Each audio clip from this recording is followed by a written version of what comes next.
ኢትዮጵያ የባህር በር ይገባታል የሚል አንድም ኢንተርናሽናል ኮሚኒቲ የለም። የግመል ውሃ መጠጫ ይባላል እንጂ በጀርባው በኩል አሰብ ወደብ በጀርባው በኩል ግመልም አያገኘው ምንም ሊሆን አይችልም። በቅርቡ አሁን እኛ ምን እያልን ነው? ከእናት ሀገርነት ወደ አባት ሀገርነት ለመሸጋገር ኢትዮጵያ እየተጋች ነው። በዚህ ብቻ ማሸነፍ እንችላለን። በሰው ሰራሽ ስራ የተዘጋብንን ማስከፈት ማለት ነው። አዲስ በር አንሰራም። ኢትዮጵያ የምትተኮስበት ጊዜ በጣም ቅርብ ነው። እኛ an ocean linked nation ነን። ለዚህ ነው ክሌም እያደረግን ያለ ነው።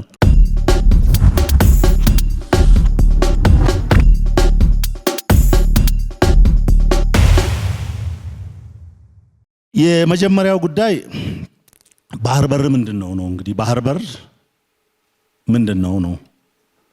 ባህር በር ለሁሉም ሀገር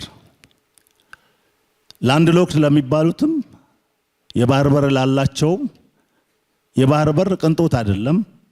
የባህር በር የህልውና ጥቅም ነው።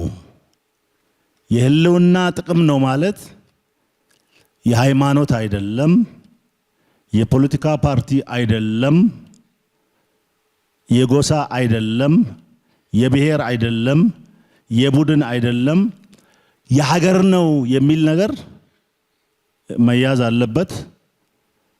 ይሄንን ለመንጠቅ ትንሽ ነገር ከውጪ እየተቀበሉ ዛሬም ድረስ ሳያፍሩ ተገቢ አይደለም ብሎ የሚያነሱትም ጭምር እንዲያፈሩ የሚያደርግ ስለሆነ ይሄን ነገር በፍጹም ቅድም ካልኳቸው ጉዳዮች ነጥለን ማለት አለብን።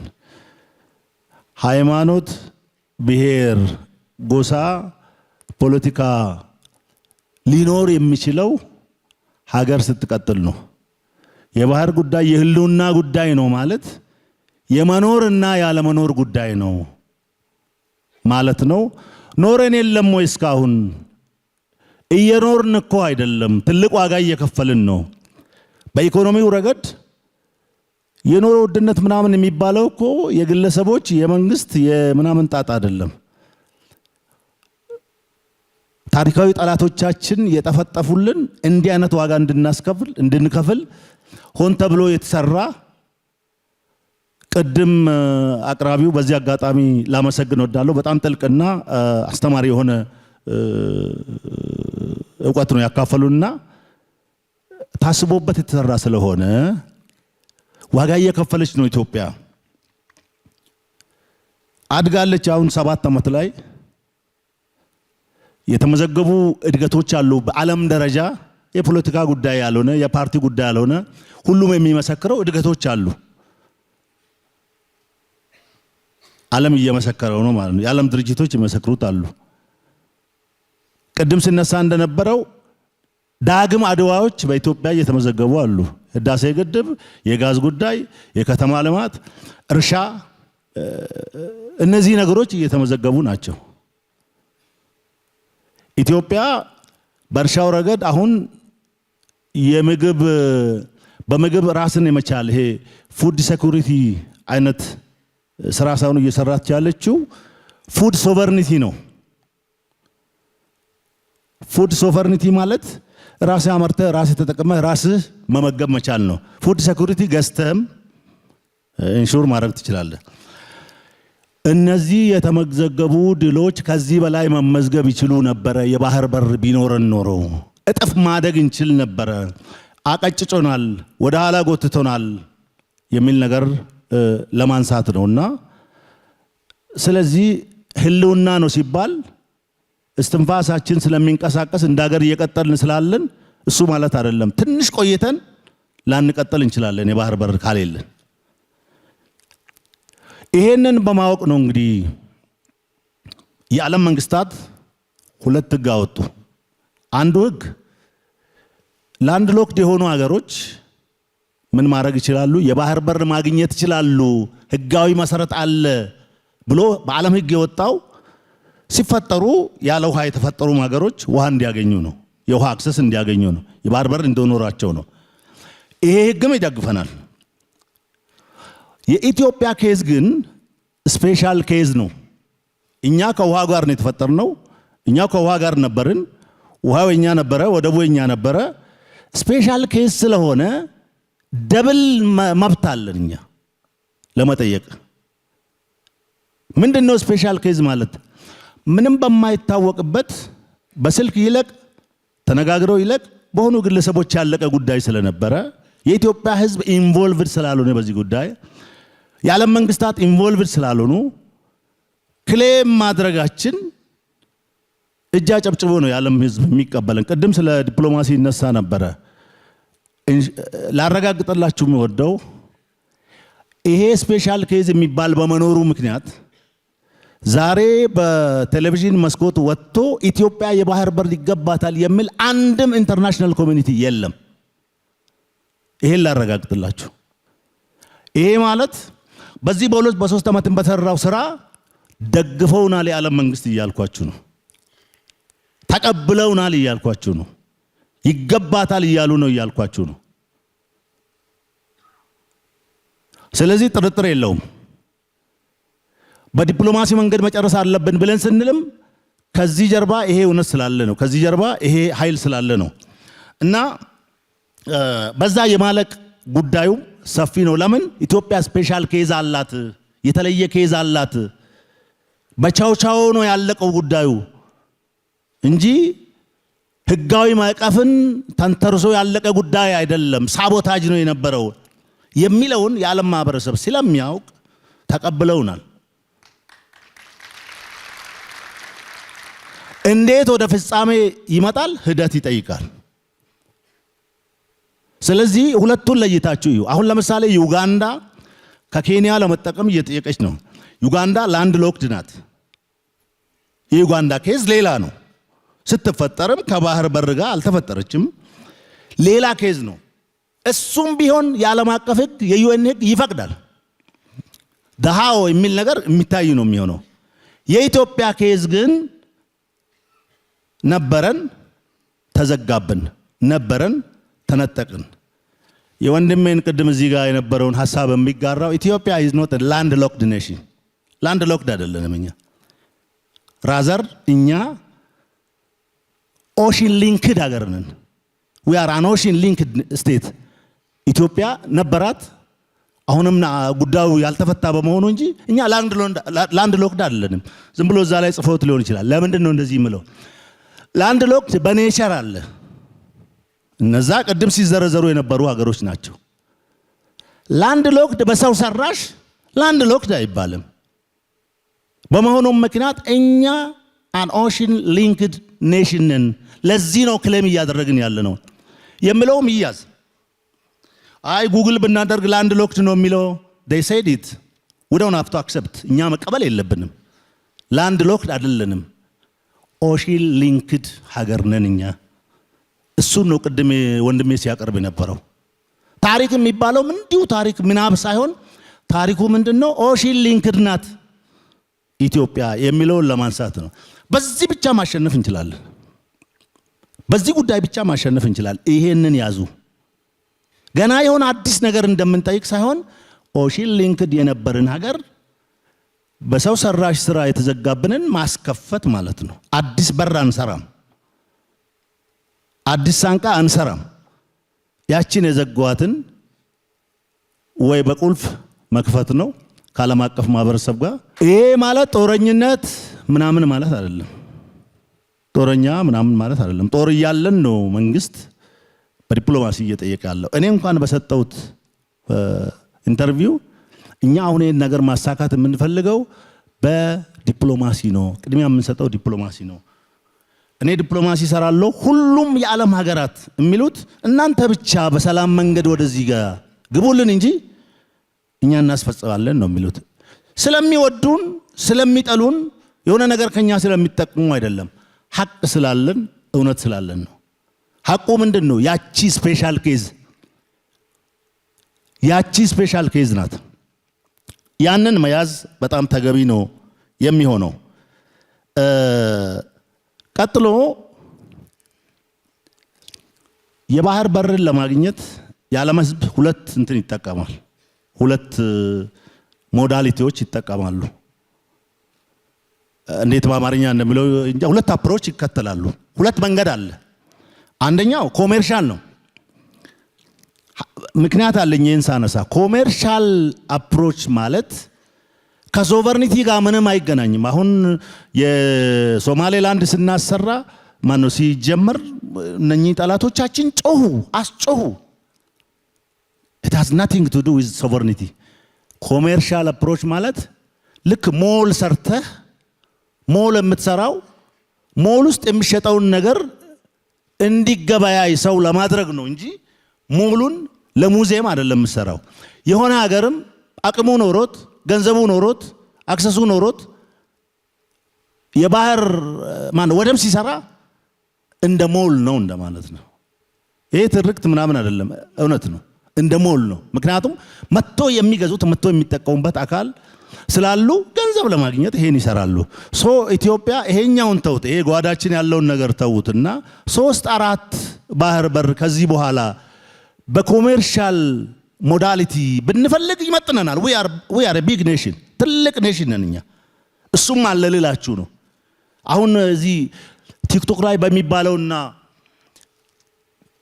ይሄ ታሪካዊ ጠላቶቻችን ለባንዳዎቻችን እየሰጡ በሚነገር ትርክት መሸበብ የለብንም።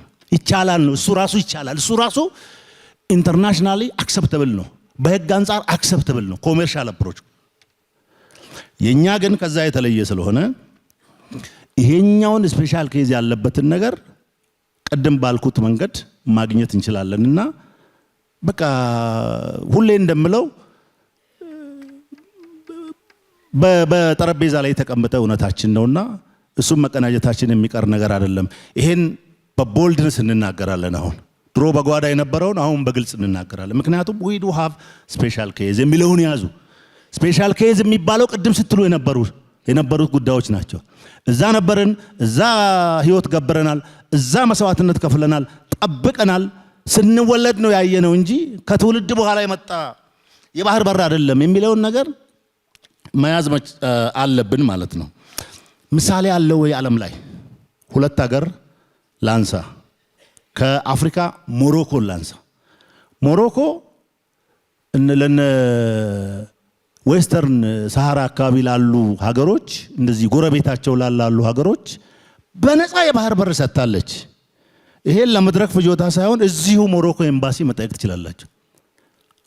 በነፃ እኮ ምንም ሳያስከፍሉ በነፃ ለጎረቤቶቻቸው ሞሮኮ የባህር በር ሰጥታለች። ይሄ ታሪክ ሳይሆን አሁን በስራ ላይ ያለ ነገር ነው። የኛ ጉዳይ የመቀኝነት ጉዳይ ካልሆነ በስተቀር እንደ ሞሮኮ አይነት ልብ ስለሌላቸው ካልሆነ በስተቀር እንኳን በሰጥቶ መቀበል ህግ ነፃም ይገባን ነበር ነው። ስለዚህ አፍሪካ ውስጥ ይሄ አፕሮች አለ። ሞሮኮ ለጎረቤት ሀገሯ በነፃ ሰጠችና ለአውሮፓ ሀገር ደግሞ ቅድም በሚለው በኮሜርሻል ሞዳሊቲ እያከራየች ትገኛለች። ገንዘብ ታገኝበታለች፣ ታድጋለች። ከዚህ ምንድነው የምናየው? ኢትዮጵያ የባህር በር ቢኖራት በደንብ በድፍረት መናገር ፈልጋለሁ። ይሄንን ከኛ በላይ ወይንም ከኛ እኩል መጠቀም የሚችሉት አሁን ባህር በር አይገባችሁም የሚሉት የጎረቤቶቻችን ቡድኖችና ግለሰቦች ናቸው። ስለዚህ ከኛ እኩል ወይም ከኛ በላይ መጠቀም ይችላሉ የባህር በሩን ብንጠቀም። ባንጠቀመው ግን አሰብ የሚባለው ወደብ ራሱ ሲሰራ ዲዛይንድ ሲሆን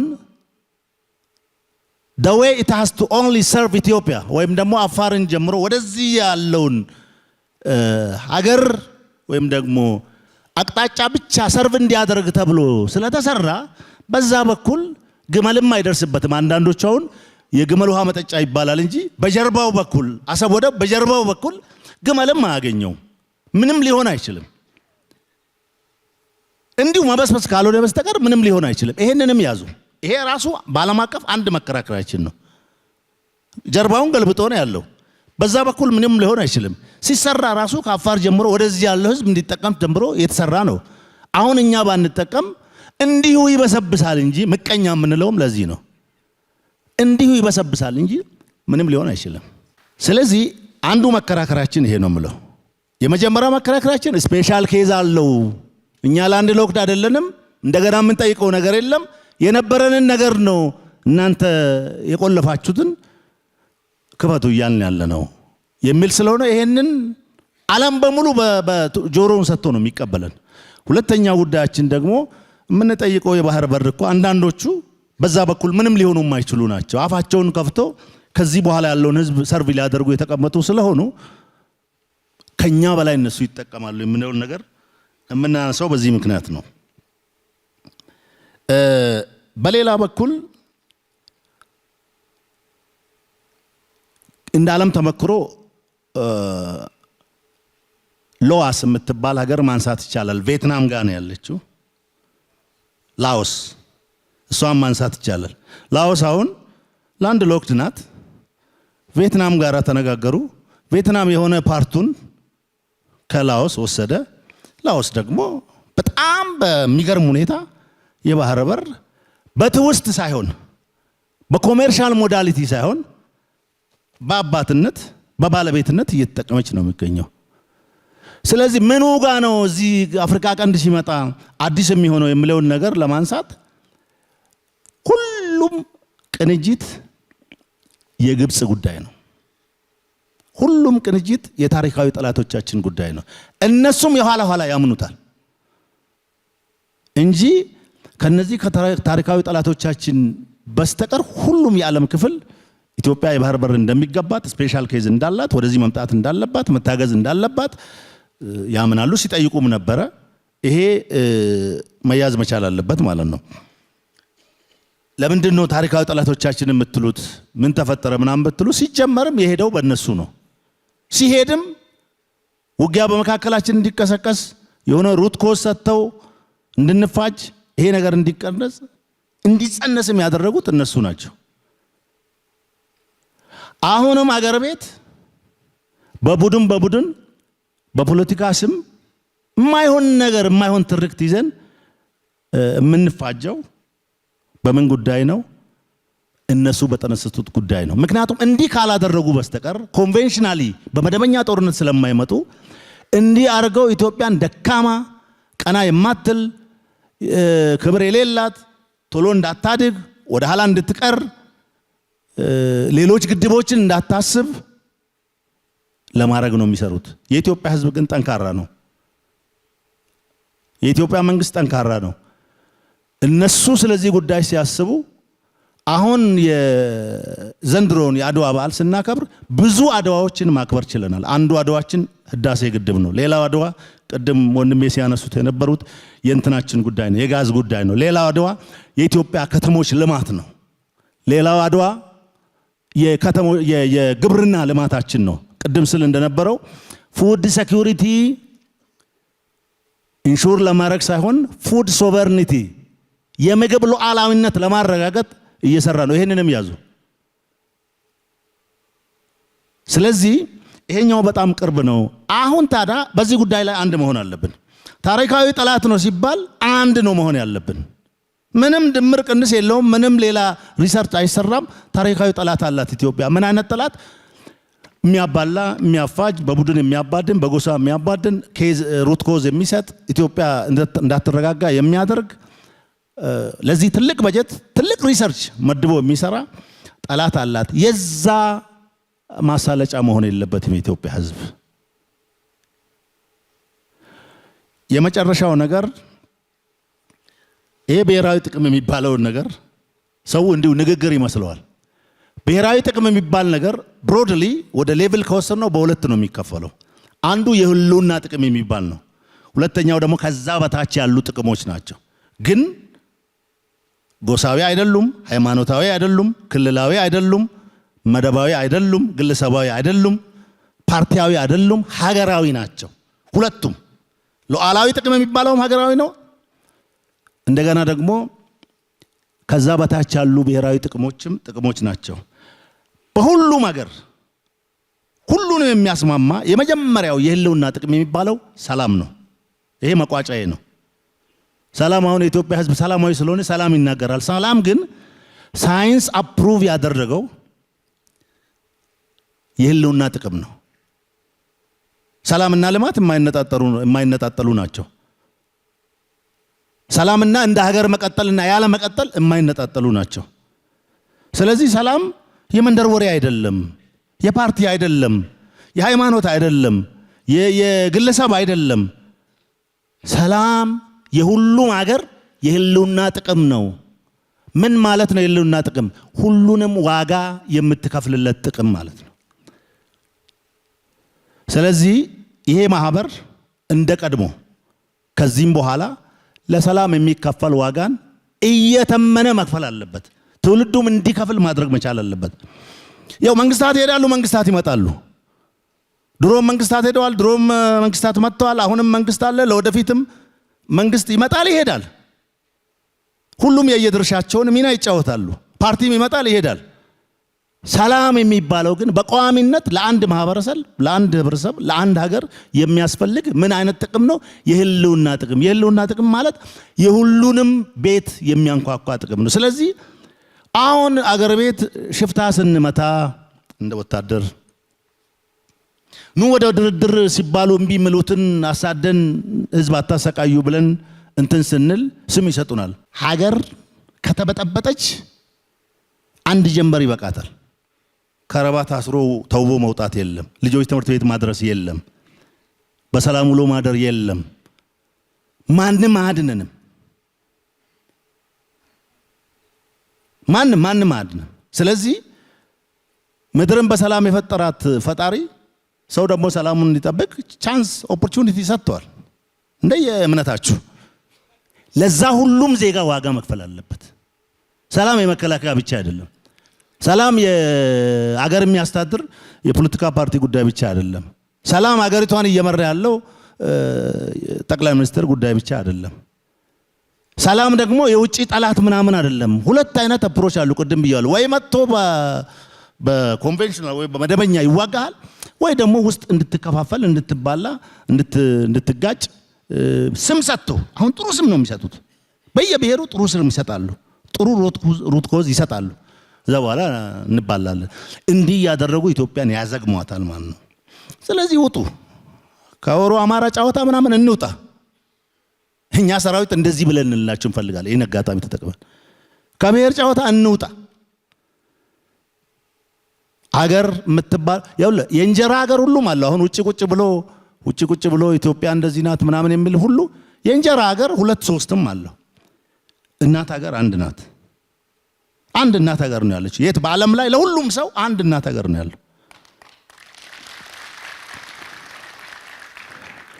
እንደውም በቅርቡ አሁን እኛ ምን እያልን ነው? ከእናት ሀገርነት ወደ አባት ሀገርነት ለመሸጋገር ኢትዮጵያ እየተጋች ነው።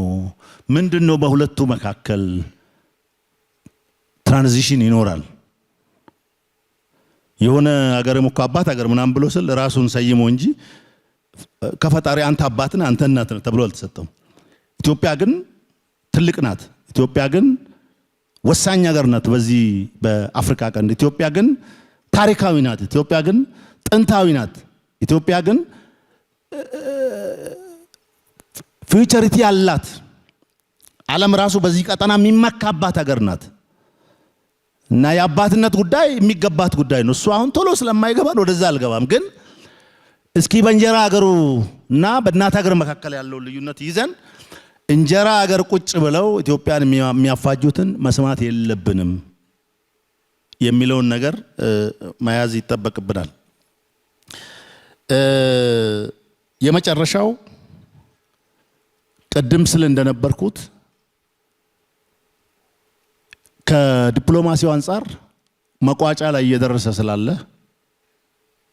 ያው ይሄን በግልጽ ማውራት አስፈላጊ ስለሆነ አንድም ሀገር ሆን ብዬ ነው የደገምኩት። አንድም ሀገር ከስትራቴጂክ ጠላቶቻችንና እነሱ ስር ውል ከሚሉ ከእፉኝት ልጆች ካልሆነ በስተቀር ኢትዮጵያ የባህር በር አይገባትም ብሎ የሚናገር ዓለም ላይ አሁን የለም። እንዴት ታውቀዋለህ? በመከላከያኛ ዲፕሎማሲ እንሰራለን፣ በደንብ እንሰራለን። ከውጭ ጉዳይ ጋርም ደግሞ በመተሳሰር እንሰራለን፣ እንናበባለን። አሁን የለም፣ ብቻችን ነገር ጠብቁልን ነው የሚሉት።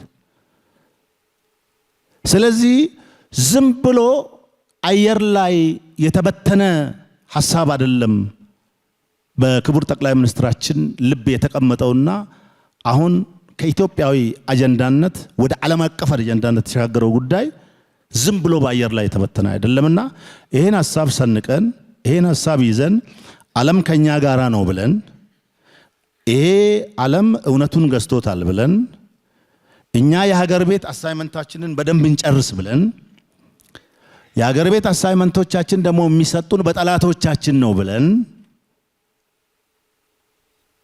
ይሄ በደንብ ገብቶን ስራ መስራት መቻል አለብን። በሌላ ቋንቋ እንዲገባን አሁን ኢትዮጵያ ውስጥ ያለን ትርክና ጭቅጭቅ መከራ ምናምን ሁሉ የማንም ጣጣ አይደለም። ዶክመንት መቅረብ እንችላለን። የብሔራዊ ማነው ታሪካዊ ጠላቶቻችን ቅመራ ነው። ቀምሮ በእንዲህ አይነት ምን ብንላቸው ነው? ማንን ያዝ፣ ምን አጀንዳ እንስጣቸው፣ መቼ ዓመት ምን እንክፈት፣ እንዴት እናድርግ ብሎ ነው የሚሰሩት። ስለዚህ ገና ይሄዳሉ እነሱ ከፈለጉ። አሁን እዚህ ሰሜን አካባቢ የሚታይ ምናምን ብቻ አይደለም። ይመጡላል፣ ወደ ጋምቤላ ይመጡላል፣ ወደ ሶማሌ ይመጡላል፣ ወደ ፈለጉት ይመጣሉ። እንዲገባችሁ አጀንዳ ይሰጣሉ። ለምን? የተበታተነች ኢትዮጵያ ማየት ይፈልጋሉ። ደካማ ኢትዮጵያ ማየት ይፈልጋሉ። ራሷን ያልቻለች ኢትዮጵያ ማየት ይፈልጋሉ።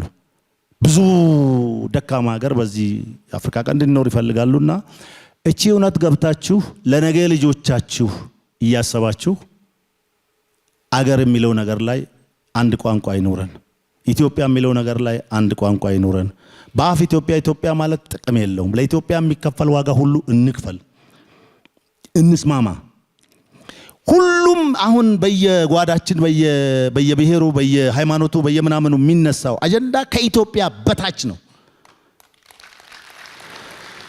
ከኢትዮጵያ እኩል የሆነው ጉዳይ የብሔራዊ ጥቅሟ ጉዳይ ነው። ከዛም በላይ የህልውና ጥቅም የሚባለው ህልውና ማለት እኮ አሁን እዚህ አዳራሽ ቆይተን ከዚህ አዳራሽ በሰላም ወደ ቤት ሄዶ የመመለስና ወደ ቤት መመለስና አለመመለስ መካከል ያለ ጉዳይ ማለት ነው ህልውና ማለት። እና ህልውና ሲባል እንደዚሁ ምሽሞንሞን ቃል አይነት እንዳይመስለን። ኢትስ ክሪቲካል። እንደዛኒ ከዚህ ባሻገር ብዙ ምለው ነገር የለኝም። እነኚህን ጉዳይ ይዘን የነገውን ደግሞ በልባችን አሳድረን ለዛ ምን ሰራውን አሳይመንታችን በግላችን በየቡድን በሀገር ደረጃ በየአካባቢያችን ሰርተን ይሄንን የባህር በር አግኝተን ኢትዮጵያ የምትተኮስበት ጊዜ በጣም ቅርብ ነው። በጣም ቅርብ ነው። እንዴት ታውቃለህ? በጣም ቅርብ ነው። ቅርብ የሚሆነው ግን ሁላችንም የበኩላችንን ድርሻ ከተወጣን ነው። ለተሰጠኝ እድል አመሰግናለሁ። ማህበሩም ደግሞ ይሄንን አዘጋጅቶ እንዲህ አይነት አንድ ቋንቋ የምንናገርበት መድረክ ስላዘጋጀ በድጋሜ ላመሰግን ፈልጋለሁ። አመሰግናለሁ።